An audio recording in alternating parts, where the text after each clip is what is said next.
this sutta does speak directly to the current situation, but it speaks to the ongoing situation of what arises in the world and within ourselves from a mind rooted in ignorance of Four Noble Truths. And this sutta is on the word it's used is fermentations, and it's a perfect word because we hold things in mind that start feeding this ignorance inside us, and it ferments, and it comes out in certain ways. It's typically characterized as greed, aversion, and deluded thinking, but in my introduction here, the Buddha alliterates quite a few more that are all aspects of that, and that's from the Vatupadhamma Sutta that I'll be teaching on Saturday. So, for my introduction, the words fermentations, defilements, fetters, and the metaphor of Mara all describe the grasping and clinging quality of a mind rooted in ignorance, and they're applied in certain different ways, but they all are basically the same thing. Often characterized simply as greed, aversion, and deluded thinking, these three defilements manifest in many ways. Aspects of greed, aversion, and delusion that arise from ignorance can be experienced as ill will, hostility, denigration, domineering.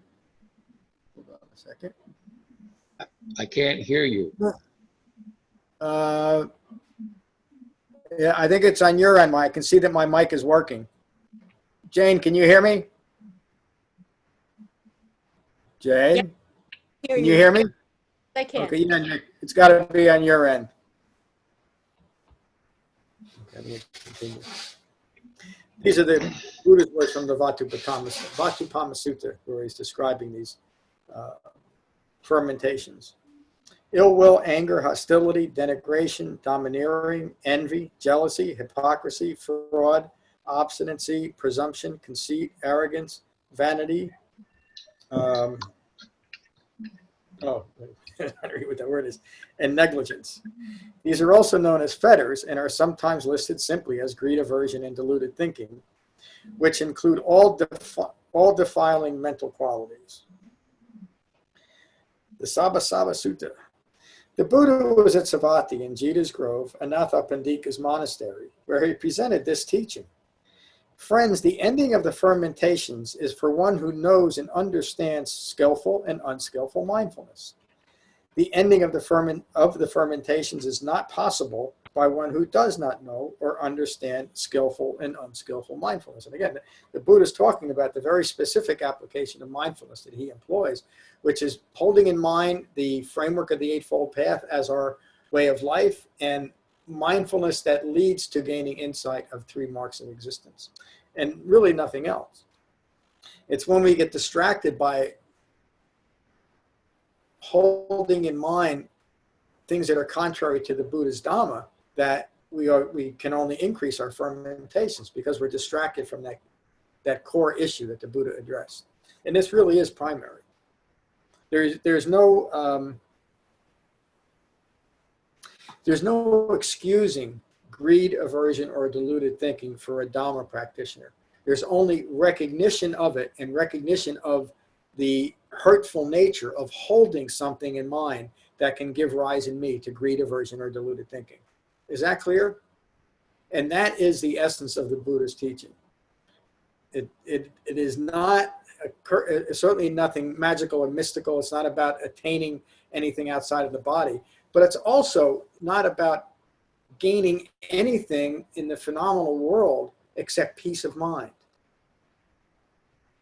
But isn't that the most important thing? Peace of mind. And it's unwavering peace of mind. Even when you hear the news on Tuesday. This is what the Buddha taught. And this is where where the rubber meets the road. It's looking at this and not being averse to looking at our own greed, aversion, and deluded thinking. It's the essence of the Dhamma. We have to be willing to look at it in a mindful way, in the right framework. When one is skillful in their application of mindfulness, I think I missed one. Missed the sentence. When one is inappropriately mindful, fermentations arise and increase. When one is skillful in their application of mindfulness, additional fermentations do not arise, and present fermentations are abandoned. Again, that's a perfect example of lack of restraint or wise restraint.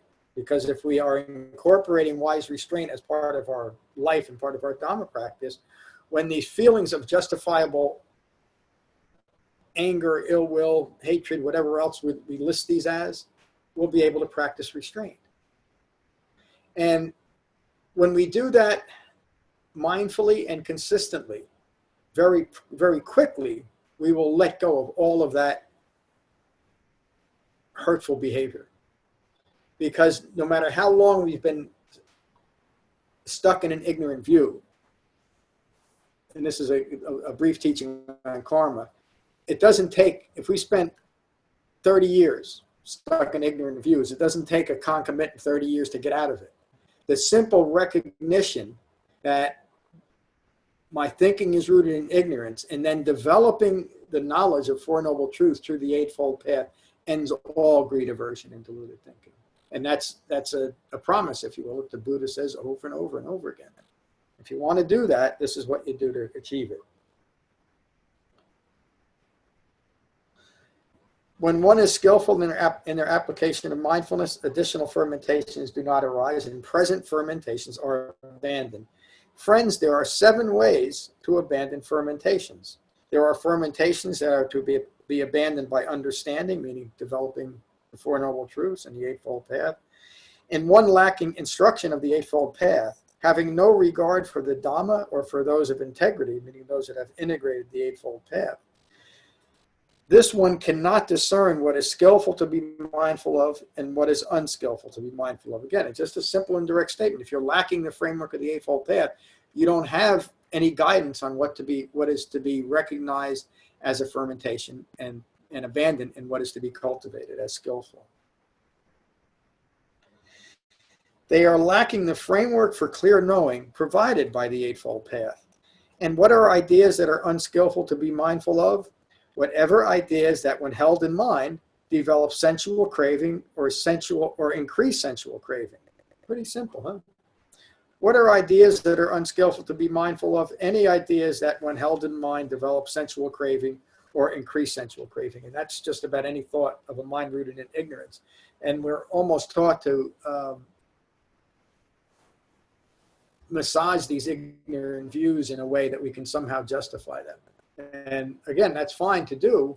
It's just not in accordance with what the Buddha teaches. The Buddha teaches us to root out everything that is creating conflict in our minds and manifesting as greed, aversion, and deluded thinking. They are lacking the framework for clear knowing provided by the Eightfold Path. And what are ideas that are unskillful to be mindful of? Whatever ideas that, when held in mind, develop sensual craving or increase sensual craving. Through unskillful sensual craving, establishment of self-craving develops. It continues and it increases. When sensual craving increases, ignorance does as well. So ignorance is not something static. We can continually feed ignorance and have it grow and grow and manifest in ever more shocking ways. And I'll leave that at that. Does it grow because it feeds more eye making? Because you bring the eye making into there as well. Good question. Well, all of that and the beginning of eye making is rooted also in the same ignorance of Four Noble Truths. And again, any of this, any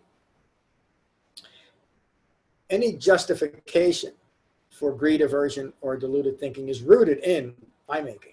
In fact, it's necessary. And that's not to say, we're pretty, we're all pretty people. We are, all of us, we have a level of restraint. Those of us in this room, and most of the people that come here have a measure of restraint. But there's still an underlying aspect of greed, aversion, and deluded thinking in our thinking, lacking understanding, complete understanding of Four Noble Truths. And it manifests in certain ways, such as these other aspects, ill will, etc., and anger. We've all had these feelings, haven't we? And so they might not be as gross as someone who's beating up other people or stealing from other people or whatever else it might be, but it's still rooted in ignorance of Four Noble Truths. And so the solution is still the same. And we can get into trouble. This is another thing that noticing more and more. When I start comparing myself to someone else, and I'm looking to continue I-making by setting myself above someone, I'll naturally always choose someone that it's easy to do that with, won't I? Someone that I can set myself up as better than. And that's an aspect of greed, it's an aspect of aversion, and it's an aspect of deluded thinking, isn't it? In any application. With a mind well restrained, resting in concentration, there is no I-making. And so there's no internal motivation for any greed, any aversion, or any deluded thinking, or anything that would provoke, I'm different. And I'm not talking about unity consciousness. You know how what I think and what the teachings say about that. But to see myself as any different than another human being is an act of I-making, even though my activities might be different. I'm a different type of Buddhist practitioner, aren't I, than the Tibetan Buddhist. But that doesn't mean that in any way that I'm superior to the Sabbasava Sutta, living a life as I choose. And my choice has grown from complete self-indulgence and the suffering that comes from that, and in my case, at times rather severe suffering, to a mind that is relatively calm and free of conflict. Let me say it this way, I don't think I've ever said it this way. That I have been able to change my mind, to me, is the most remarkable thing. Because the last thing I ever wanted was to change my mind. And I would bet if anybody looked at themselves, they would say the same thing. We don't want to change our mind. Why? Because it's us. Because we've created a fabricated self, and that self resides in my mind. And so I remember being a young kid, 10, 12, 14 years old, struggling with my own thoughts. And why am I thinking that? These weren't horrible thoughts, but they weren't thoughts that were even pleasing to me. How come my buddy Chris got a new baseball bat and I didn't? I knew that was a troubling thought. I didn't know why. That's trying to tell me something.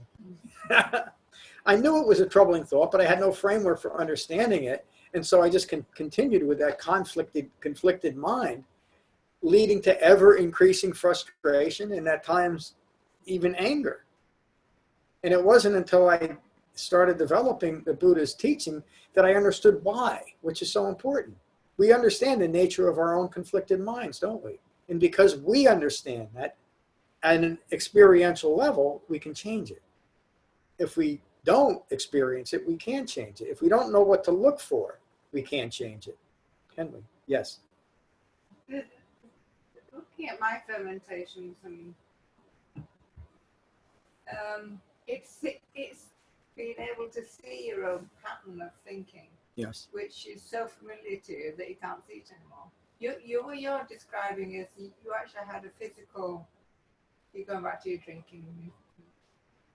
I mean, you had an actual physical thing to identify to, which I think makes it easier to know that you're on the wrong thinking path. Oh. Whereas if you don't have an indicator like that there's something wrong in your life, if you don't have an indicator, just to sort of go through your life and break down these patterns of thinking which are so familiar to us to the point that we can't see them anymore. That's difficult to do. I found that difficult to do. Yeah, thank you. I agree. I think, and I wouldn't wish addiction on anyone, but it certainly is an extreme example of a mind rooted in ignorance. And it can get your attention, although I will say that I've buried an awful lot of people that weren't able to get there. Your self-inflicted suffering increases, your effort to hide that from yourself increases at the same time. Yes, it's a... that'll keep you from changing. It's an extreme situation that can lead to a rather quick change. The problem is that it's so extreme that it's in some ways much more difficult to get out of than just having a disappointing life and wondering why. So even when I was a kid, before I started addictive behavior, I was disappointed in life and I couldn't understand why. things that happened to me were unsatisfactory. And I didn't understand, and I was miserable about it. And I also took it on myself because it was put on me that, you know, you're miserable because you're looking at the world wrong, you're too shy or too selfish or whatever it might be. It was always put on me that the problem was my fabricated self. If somebody had explained to me that my difficulties with the world was because of the way I was looking at myself in relation to the world, that would have changed everything, because it would have given me the right direction to look in, isn't it? But nobody said that because nobody knows it. My parents certainly wouldn't understand that way of thinking, and most other people wouldn't. The Buddha figured it out. And again, the solution isn't something magical, mystical, something that is unattainable. The solution is changing the way that we think. And so you bring up an interesting point. In some ways it is more obvious, I think is the best way to say it, in someone who's rooted in compulsive or addictive behavior. But I don't know, now that I'm talking about it, that I would say that it's easier. It's easier to recognize there's a need for change. So there's more of a motivation. But I think everyone, I've never met anyone that I would say they thought they were completely happy in all areas of their life. And the reason why is because you're thinking that you're missing out or something's lacking or you didn't get what you want. In order for you to be unhappy, that's what would have to occur, which means that you want life to be different than it is. The Buddha taught this radical way of accepting life as life occurs, without any magic, without any mysticism, entirely practical. And the end result is we live a life with a calm and peaceful mind. And again, what more could anybody want? It's really what I was looking for when I was a little kid. I just didn't understand where to look. Nobody told me. I wish somebody had. So you weren't happy necessarily when you stopped drinking? You were happy? Oh, initially I was miserable, but most people would be. It's just you have fermentations that have nothing to do with drinking. So that's just one thing that you saw, like, stop drinking. Oh yeah. There's nothing enlightening about giving up addiction. It's what you do after that. So I mean, that's just something that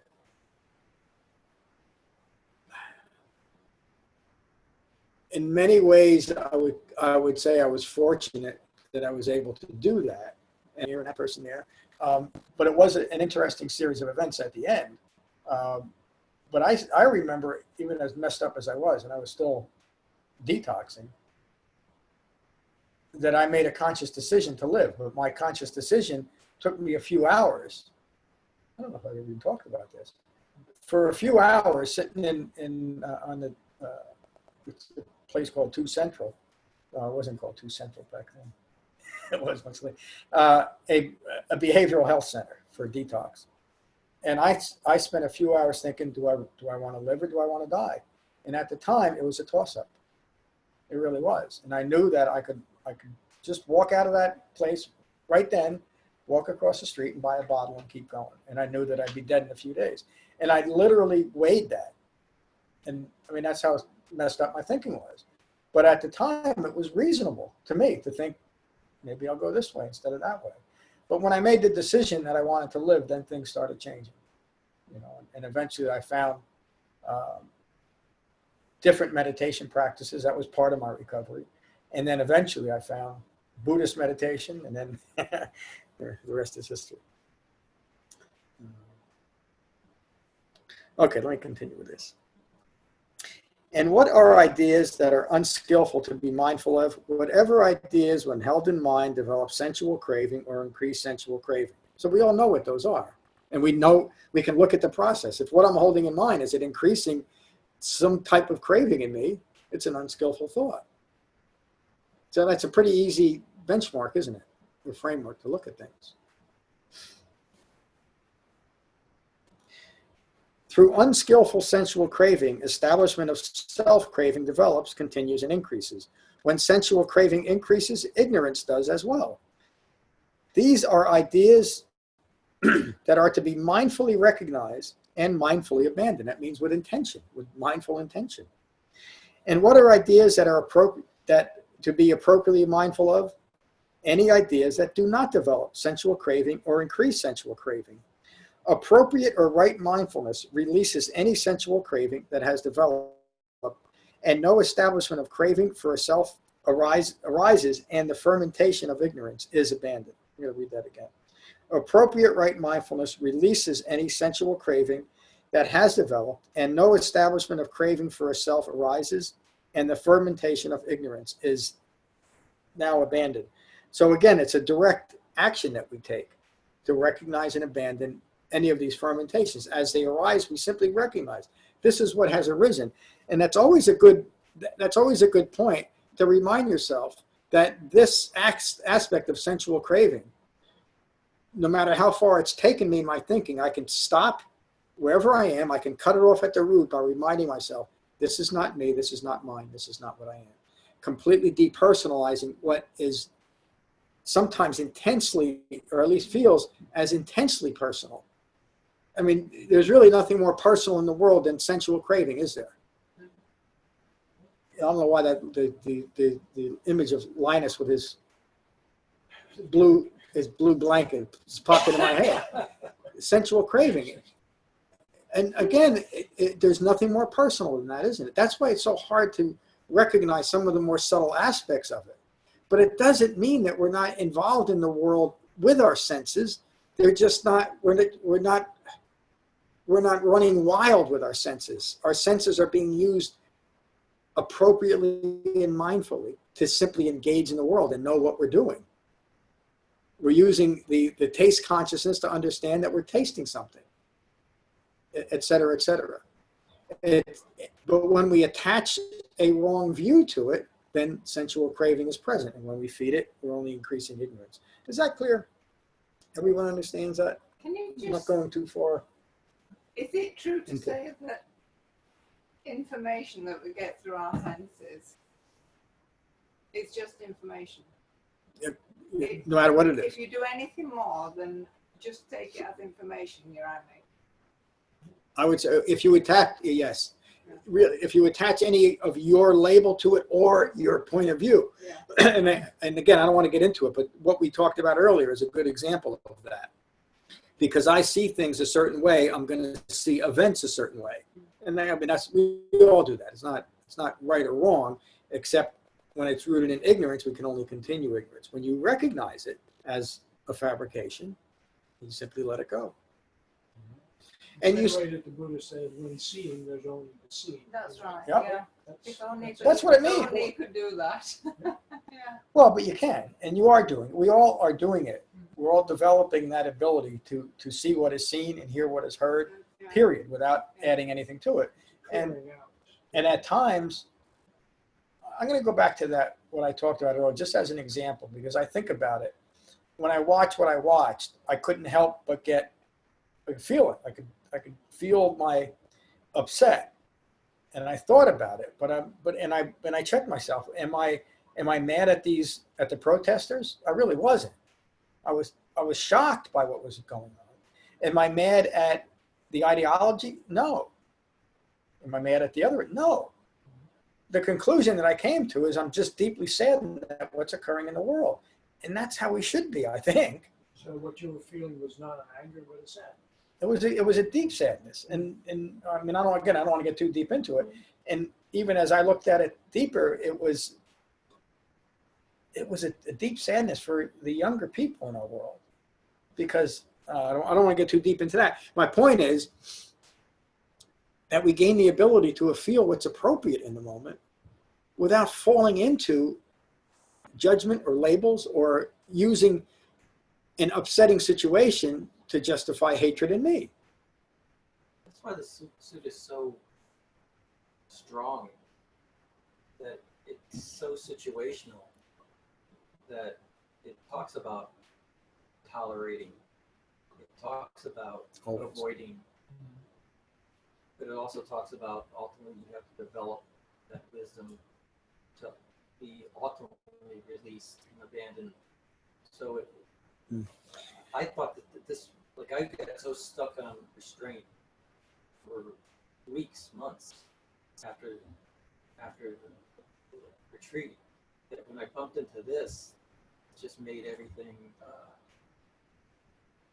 that everyone's not the Buddha, and it gives you these methods, and you'll go over all these, but I just felt like, you know, we're not all able to look at that news report, and it might just mean that you have to be tolerant, or if you really can't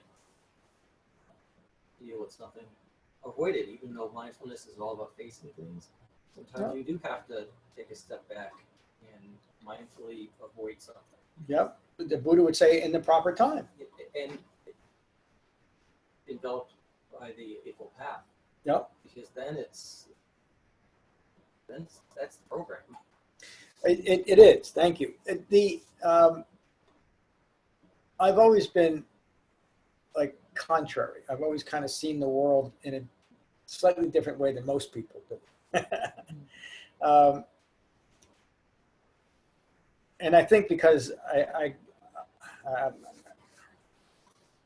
don't know why. I don't want it to sound like, again, a mystical thing, like there was something guiding me towards Buddhism. It's not that. But I had a general disappointment with life that was always there and kind of gnawing at me. And that was my maybe slightly unrecognized but motivating factor to look for some answers. And eventually ended up in the Buddhist teachings. And it's created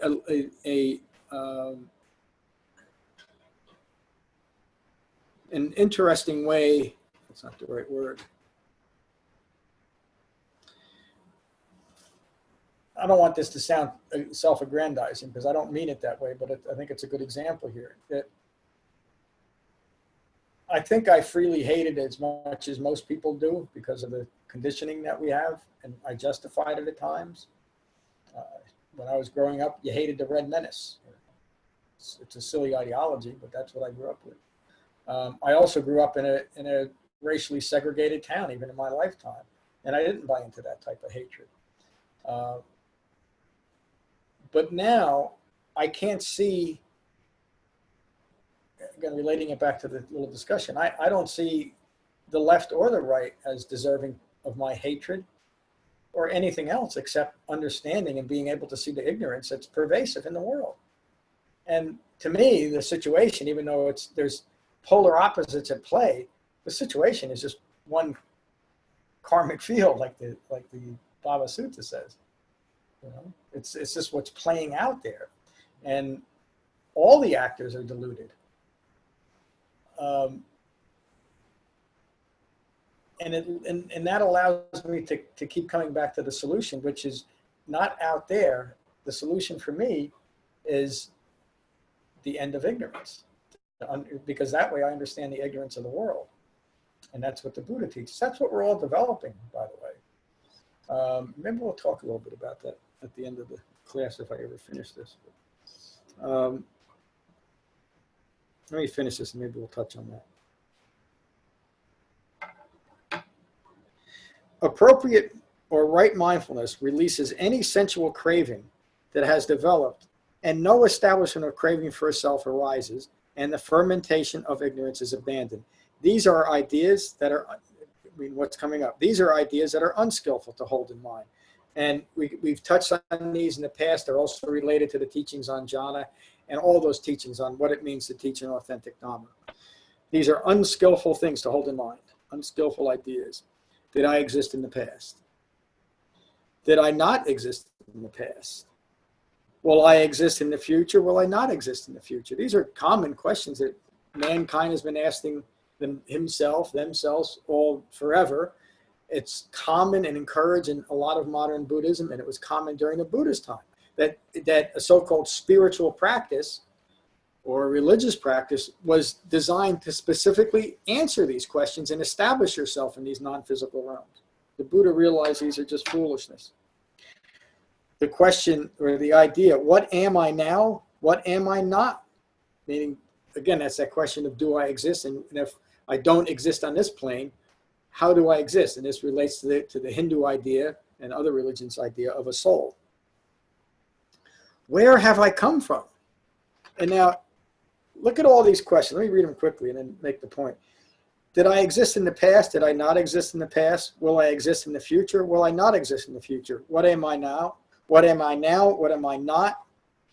Where have I come from? What's the one question that's missed by all of that? Or maybe the one quality of mind that's missed?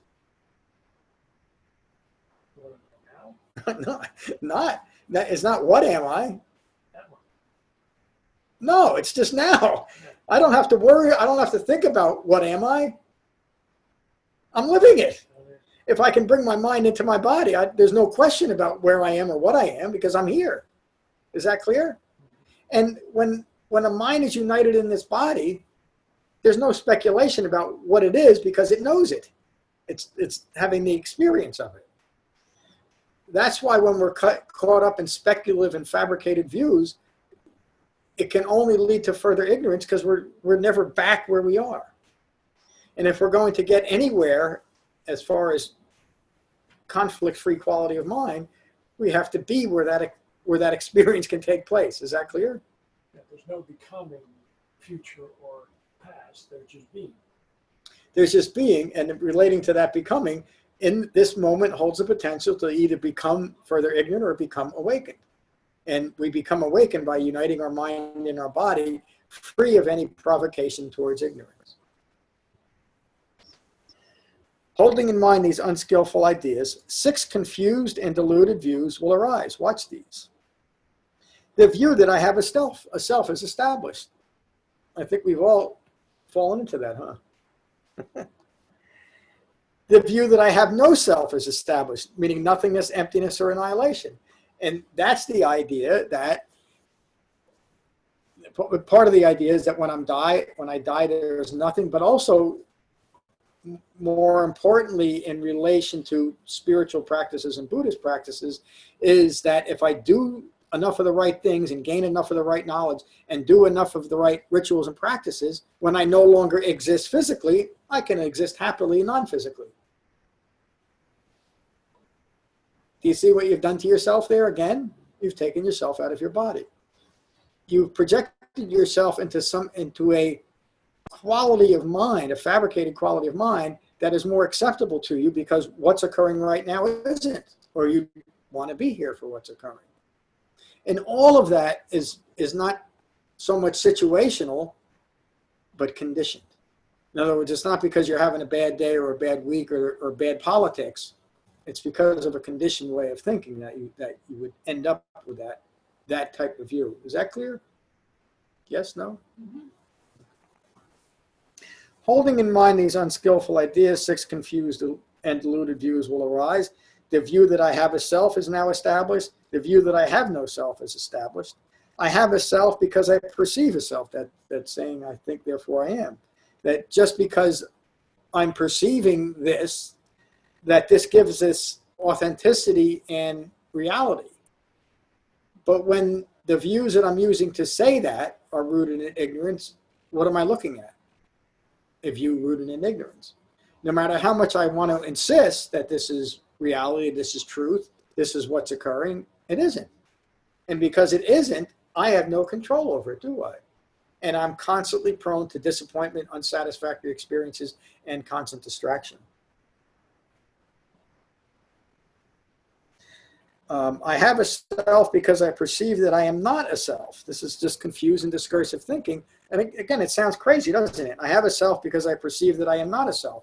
But that's what all of that that attempt to establish yourself in a non-physical fabricated realm is. It's just that thought. I have a self because I perceive that I am not a self.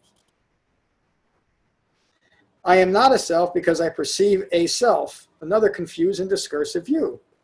I am constant, everlasting, eternal, never changing. And that resolves itself, that way of thinking, resolves itself in the need to have a soul.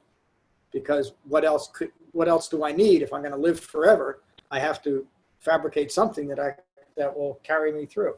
And the soul works very well, no matter whatever its manifestation is. And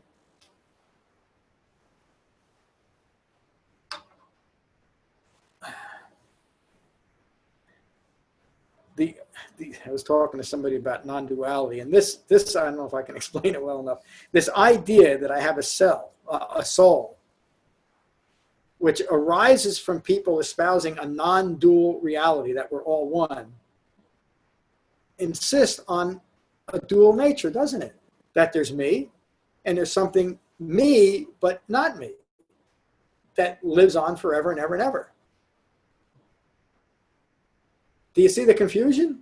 It's rooted in this non-dual ideology, but the ideology is resolving itself into a dualistic way of looking at yourself. Nobody's following me. Yeah, I am part of a bigger. Yeah, I'm part of a bigger, and then Consider an I that's a part. and the initial thought that I'm part of this bigger thing is a fabrication, isn't it? And the idea that there's something inside me that is unseen, unknowable, uncontrollable is another aspect of that way of thinking, isn't it? Rather than, and you can look at it this way, that it doesn't really matter if we have a soul or not, does it? What matters is what I'm holding in mind right now. And to use that idea of a soul or any other type of forever living is rooted in ignorance and can only create stress and suffering for me. Because it motivates me to do things, to do things like the Buddha's referring to here that are rooted in that type of fabricated ideology. And we can spend a lifetime in rituals trying to ensure that when we're done here, we get something better. But we just have realizing that the most effective way to live a human life is to actually live it, to be in our body and have that life without the need for it to be any different. Because any time there's a need for anything different, greed, aversion, and deluded thinking has taken place. The Buddha says, this is a thicket of views that binds one to endless confusion, delusion, and suffering. It binds one to endless dukkha. I'm going to skip over my commentary there. One who is well instructed in the Dhamma, who has developed the Eightfold Path, who has high regard for the Dhamma and knows with integrity in regards to the Dhamma, discerns what ideas are skillful to be mindful of and are to be cultivated, and what ideas are unskillful to be mindful of and are to be abandoned. This one remains mindful of skillful qualities and remains free of unskillful qualities. Having developed a refined mindfulness framed by the Eightfold Path, they remain mindful of, this is stress, this is the origination of stress, this is the cessation of stress, and this is the path leading to the cessation of stress. What are those four things? Yeah, boy, you better get that or I'm going home. Let me read you what leads into that again to make the point. Having developed a refined mindfulness framed by the Eightfold Path, they remain mindful of. This is stress, this is the origination of stress, this is the cessation of stress. This is the Eightfold Path for developing the cessation of stress. In other words, mindfulness is holding in mind the Four Noble Truths. With this refined mindfulness, the fermentations of identity view or self-referential views, confusion, and grasping after and clinging to unskillful precepts and rituals. These are fermentations that are directly abandoned by right understanding or right view. There are fermentations that are to be abandoned by restraint. With refined mindfulness developed through the framework of the Eightfold Path, this one remains restrained and not distracted by contact with the eyes or the nose or the tongue or the ear or the body or the intellect. The fermentations that would arise in those unrestrained at the six senses do not arise in one who has developed restraint. We just talked about that. And this is where the Dhamma is practiced. It's at the point of contact. We're going to get more into this over the next 6 weeks or maybe longer. But as we can see, the greed, aversion, and deluded thinking doesn't occur in the past and it doesn't occur in the future. It occurs right now. It's my aversion to recognizing that throws me out of my body and out of time. But when we are well concentrated, we can stay present with it, notice it, and abandon it directly, just as the Buddha teaches. And it's just that way. Greed, aversion, and deluded thinking is not to be analyzed. It's not to be figured out, how did I become greedy? What made me have this aversion? What created my deluded thinking? Who's to blame for that? Because we know the root cause of it, don't we? What is it? Ignorance. Yeah. There are fermentations that are to be abandoned by proper use of what is necessary without creating an identity view. What does the Buddha mean by that? There are fermentations that are to be abandoned by proper use of what is necessary without creating an identity view. What's the Buddha referring to? Non-attachment. Non-attachment to what? To what? So, Non-attachment to your Dhamma practice. I'm the world's greatest Dhamma practitioner. It's a rather subtle but important teaching. There are fermentations that are to be abandoned by proper use of what is necessary. What is necessary? Developing the Dhamma in this context, without creating an identity view. So we're doing something that is, despite its remarkable results of Dhamma practice, there's nothing more ordinary than this. What could be more ordinary in reality than reality? So it may seem special, it may even seem unattainable at times, but it is the ordinary way for a human being to live their life, free of conflict. We try to live extraordinary lives that are rooted in fabrications. They simply don't work. I mean, they work as far as living in the world, but it's not a pleasant existence, isn't it? No matter what you attain. And I'll just use one man as an example that we've all talked about tonight. But I know many people. Some of the most difficult customers I've had, not all of them, some of them were just wonderful, but many of the most difficult customers are people that were extremely wealthy, and they really lost the ability to interact with an ordinary worker in a meaningful way. I understand it now. At the time, it was pretty distressing. So, I mean, and we all know that money and power and position can't buy an ounce of happiness, can it? It might provide a barrier against what we think is hurtful and distressing in the world. But the only way we can establish peace in our own minds is to end ignorance, end greed and aversion and deluded thinking. Because we've seen that greed can affect the poorest of the poor, but it can also affect the richest of the rich. There's no classification of people that are immune from the effects of ignorance. The only way to develop that is to develop the Eightfold Path. This one uses a robe solely for protection and modesty.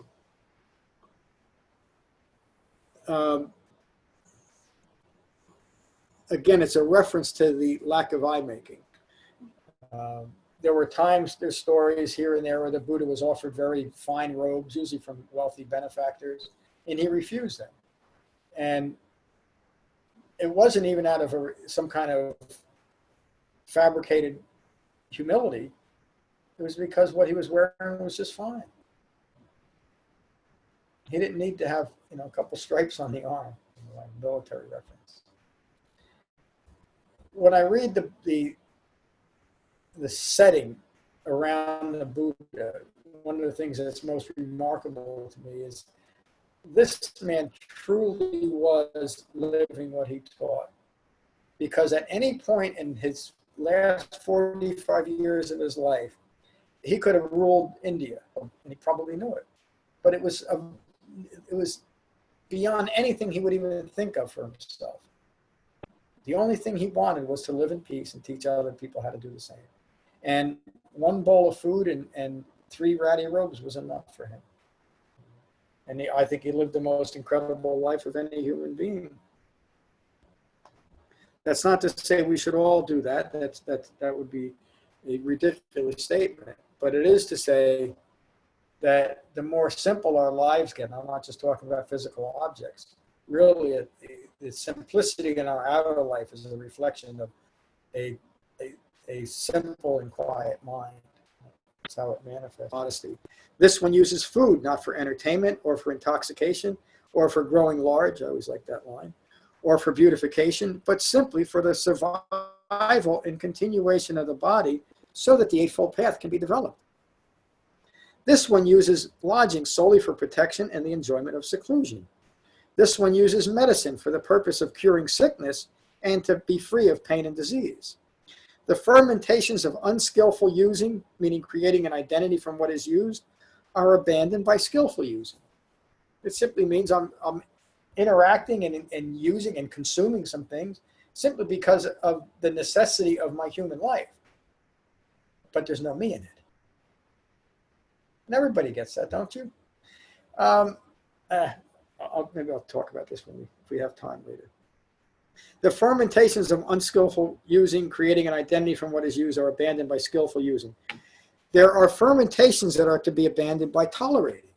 One who tolerates, who abandons reaction to worldly causes and conditions, such as cold or heat or wind, or harsh words, or unpleasant sensations, or nagging insects, will not give rise to fermentations and remain free of fermentations by tolerating what is occurring. And again, it just means that when life situations are unpleasant because of the ever-changing nature of weather or financial situations or social situations or whatever, family situations, as long as we don't take it personal, because it's not, we maintain a calm and conflict-free mind. You can't change it, you tolerate it. Yeah. And there's not much that we can change except, in fact, I would say there's nothing we can change except our thinking. In a practical way. You know, we can change our baby's diapers and change our hairstyle and do those things, but that's not what we're talking about.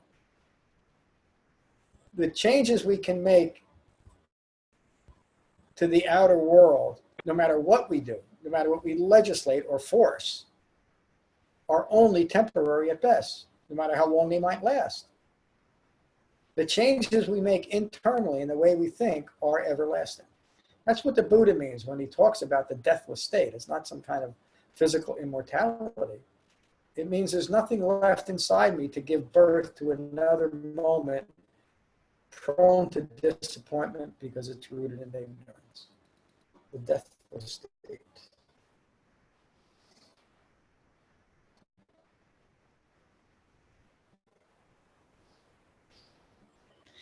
Therefore, avoid sitting in unsuitable seats, prone to distraction or eye making.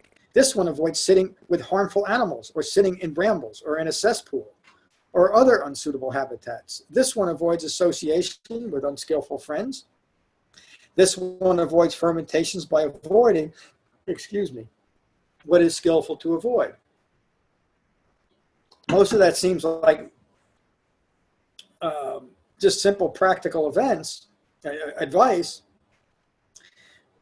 But Some even of them part of the ascetic practice. Exactly. And so these teachings are still taught today that if you punish yourself enough by sitting in brambles or laying on a bed of nails, or it could be, to me, now from my point of view, forced long periods of silence. So this, to me, are the same as sitting on a bed of nails because it's fabricated. That's what the Buddha is saying. Don't do it.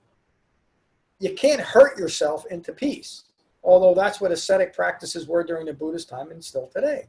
If you punish your body long enough, somehow you'll free your mind. By the way, that's how a lot of long periods of meditation are described. And they're described just that way. That if you meditate long enough, hard enough, with enough intention, at some point your mind will explode and you'll explode into awakeness. Why would somebody want to, I spent years trying to do that, by the way, but now I wonder, why would me or anyone else want to do that to themselves? But that's what the Buddha is referring to. It was something common during his time and common today.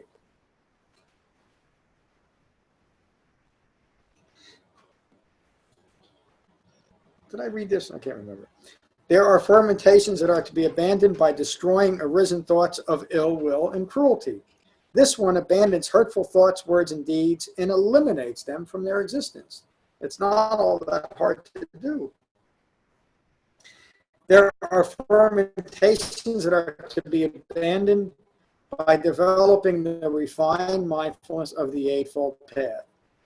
With the refined mindfulness thickening, dependent on seclusion, on dispassion, on cessation, on release. They develop an understanding of the qualities of persistence, inspiration, serenity, concentration, and equanimity as factors of awakening. Having developed this understanding through the Eightfold Path, the fermentations are abandoned. If we've ever struggled with our own greed or aversion, aversion is a mild term for hatred, or our own deluded thinking, our own confusion, and we want to know how to end that, the Buddha just taught us how to do it, through the Eightfold Path. It is through the Eightfold Path that fermentations are abandoned. When a Dhamma practitioner has abandoned the fermentations through understanding, restraint, proper using, tolerating, avoiding, destroying, and developing, this one has severed all craving and clinging and has ended all fetters through right understanding of conceit of I-making. This one has ended all confusion, delusion, and unsatisfactory experience. Tonight Sutta. Again, to me, it's a remarkable sutta in its directness and the simplicity of the method of the message. If we want to end these things that are troubling to us and troubling to the world, we develop the Eightfold Path. And it's a natural occurrence. Even then, it's not something that we need to be grasping after, because the path is just a path. And we don't grasp after, when we're walking on a towpath, we're not grasping after the next step, are we? We're walking down a towpath. The Eightfold Path is the same way. There's an intellectual component, but the gentleness that we develop the Dhamma, or the amount of gentleness, is important too. That we take our time, that we understand what we're doing is changing ourselves at the most fundamental level. And it's not difficult in a practical sense, but recognizing and abandoning greed, aversion, and delusion at the point of contact continually is difficult. It is. Correct? That's a correct statement. And so what does it take? What did the Buddha give us to keep us going? Right effort. It's a reminder and right intention. Ron was going to say that, weren't you? It's a reminder of this is all that we have to do. All we have to do is to continue. Keep doing what we're doing. And we'll end all fermentations for ourselves. With a well-concentrated mind. And we have all the tools to do that, don't we? There's nothing left out. It's a complete package. And it works. Lorna, good to see you this evening.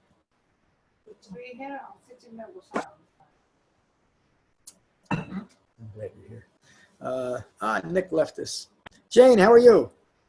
Fine, John. What did you think of tonight's sutta? I'm always inspired by the simplicity of the Buddhist teaching. Yeah. I mean,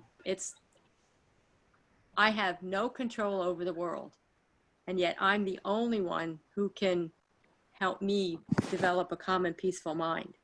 Yep. Have the skillful teachers, skillful Dhamma teachers, and the supporting Sangha, but yet I'm the only one who can do the work so that I can develop the calm and peaceful mind. And it's just that simple. Not easy, but simple. It is. It takes the triple road. Yeah. But the work has to be done by ourselves. I think that's ingrained to be looking for the quick fix and the quick pill and the quick idea that's going to change everything. And it's just a little bit of work. Well, good to see you. Yeah, it's the whole recipe book. You run into something that bothers you, feel getting bothered, pretty much look it up. Okay, what do you hear? Yeah. And avoid it, tolerate it. Yeah. Yeah, if it can't be changed and it's bothering you, tolerate it. And that's not a grudging tolerance either. It's very freeing. It's okay, this is what's occurring. I don't need it to be any different than it is. Kate, good to see you tonight. You too. One of the things that kept coming up, and I guess the word I kept hearing was recognizing. Mm-hmm. this thinking, and I think that that's sort of what I'm concentrating on now and what I'm appreciating about this is because I think I'm getting better at recognizing when I'm starting down that path of, like you say, deluded thinking. You kind of it takes you out of autopilot. Yeah. And you like see it all of a That's sudden. good. I don't know that I'm doing a whole lot of abandoning it yet. I don't know if I even know how to do that yet, but just recognizing it, I think, is like the first step. And you kind of just, I don't know, I guess in a way you do abandon it by recognizing it. But you kind of just go like, you're doing it. Yeah. So. Katie, that's remarkable. That's you have developed the Dhamma as it's intended, and you're practicing it at the point of contact. Let me ask you a question if I can. You don't have to answer. Mm-hmm. Has your behavior changed at all? Maybe situations where you used to get upset, you don't?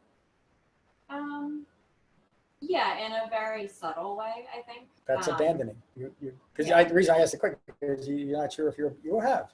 Mm-hmm. And it shows up in just those practical ways. We simply don't act the way we did before. Right. And I use this silly phrase often. It's worth the price of admission, isn't it? Mm-hmm. It's just remarkable. You're gaining control of your mind. Like, what more can anyone want? It's I didn't realize it, but it's what was missing in me when I was 10, 11, 12, and 13 years old. I had no control over my thoughts. It's like just a very simple thing. Like if you change the way you think, like the rest of it can change too. Like your life changes. Everything. Yeah.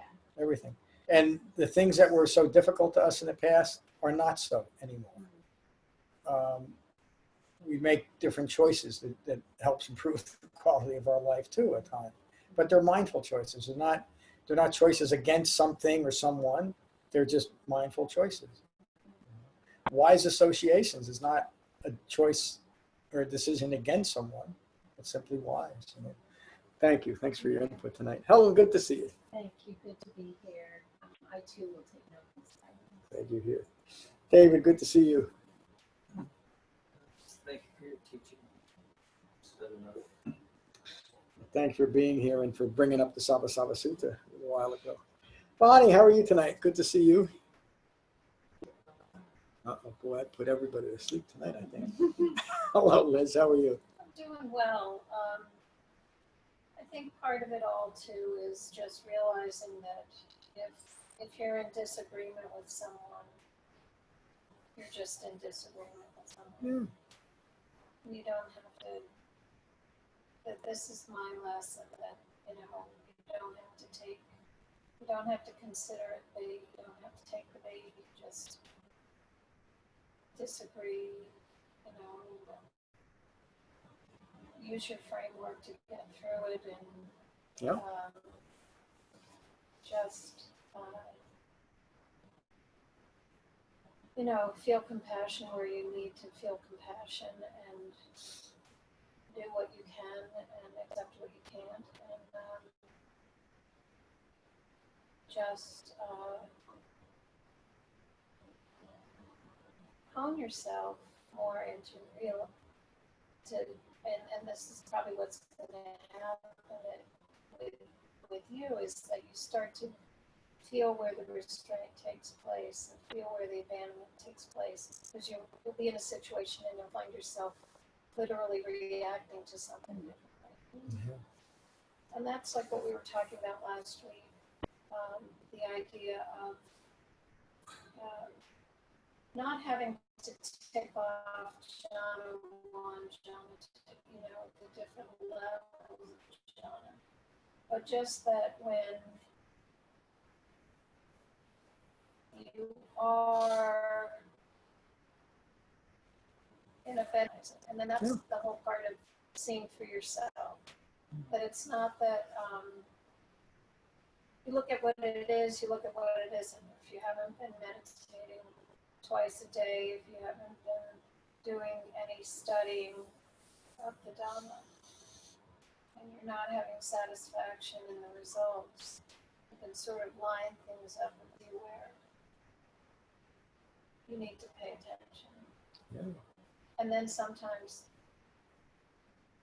the place where you have been paying attention presents itself to you. So it's always that system that feeds back and forth on itself. And, you know, sometimes it's when you least expect it, when a situation sort of flows over you rather than through you, you can say, you know, this is what I've been working on. So that's all I have. Thank you. You've always seen the Eightfold Path that way, and as a circular path. Yeah.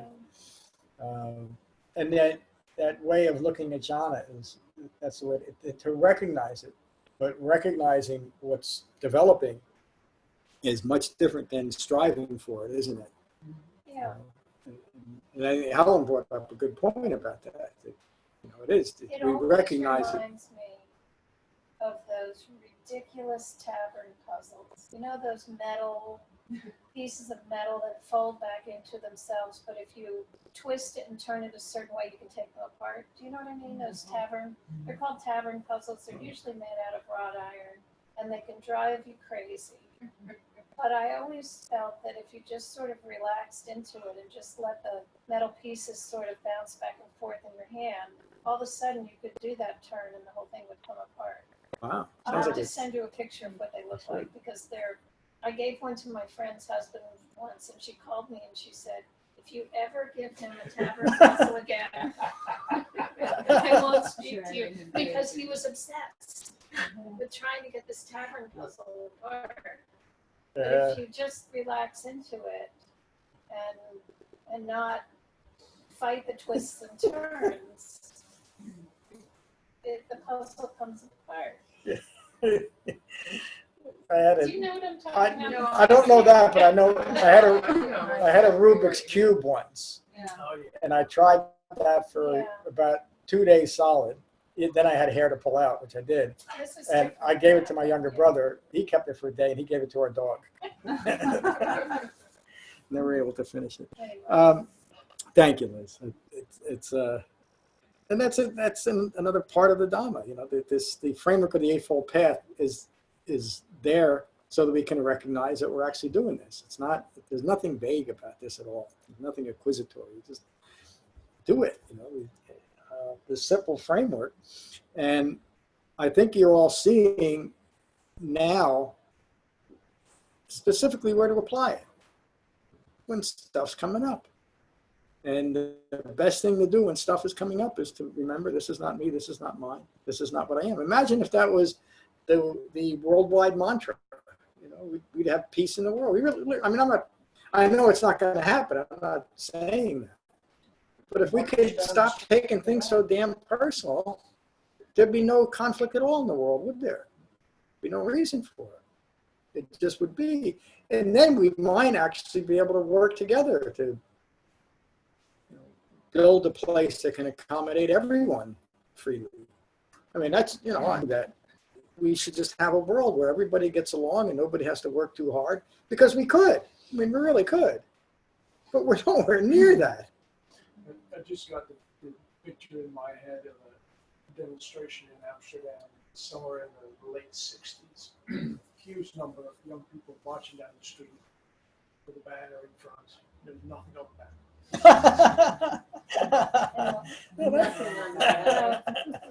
Well, I mean, marching for marching's sake, I can get behind that.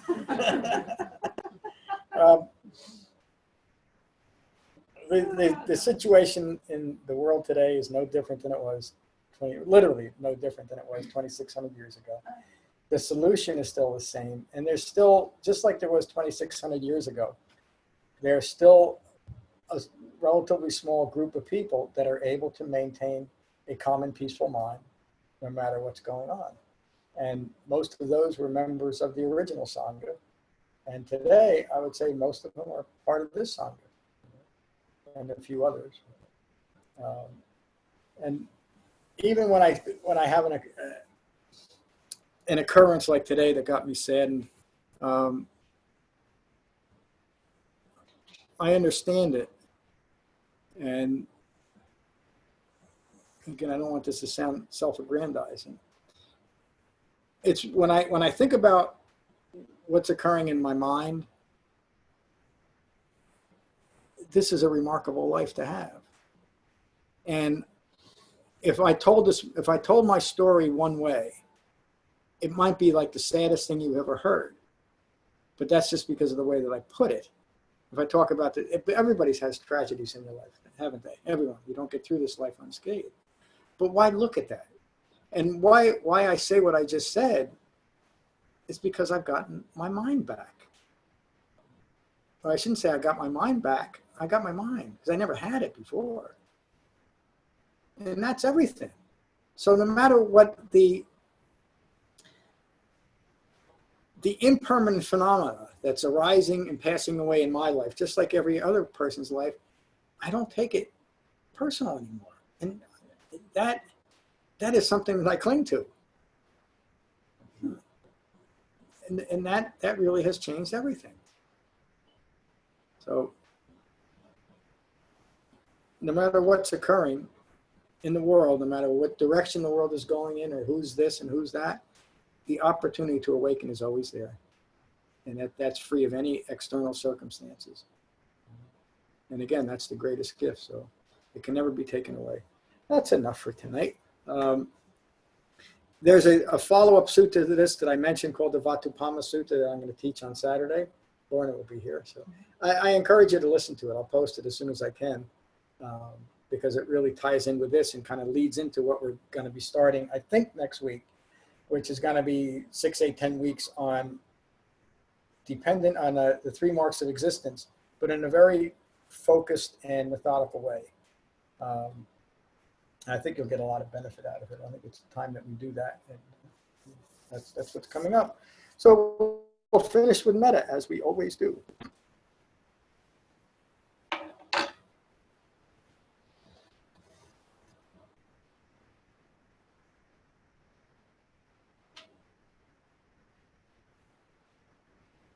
So find your relaxed meditation posture. And take a moment to become mindful of your in-breath and your out-breath.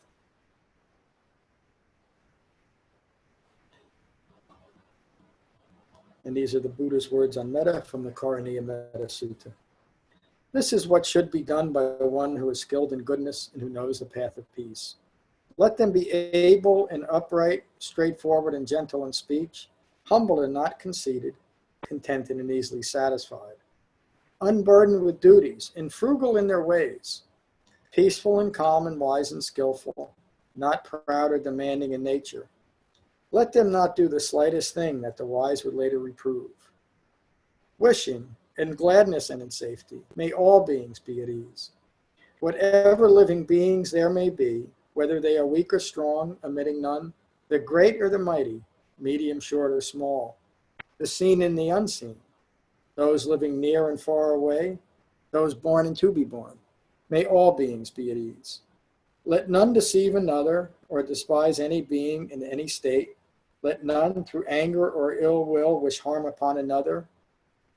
Even as a mother protects with her life her child, her only child, so with a boundless heart should one cherish all living beings.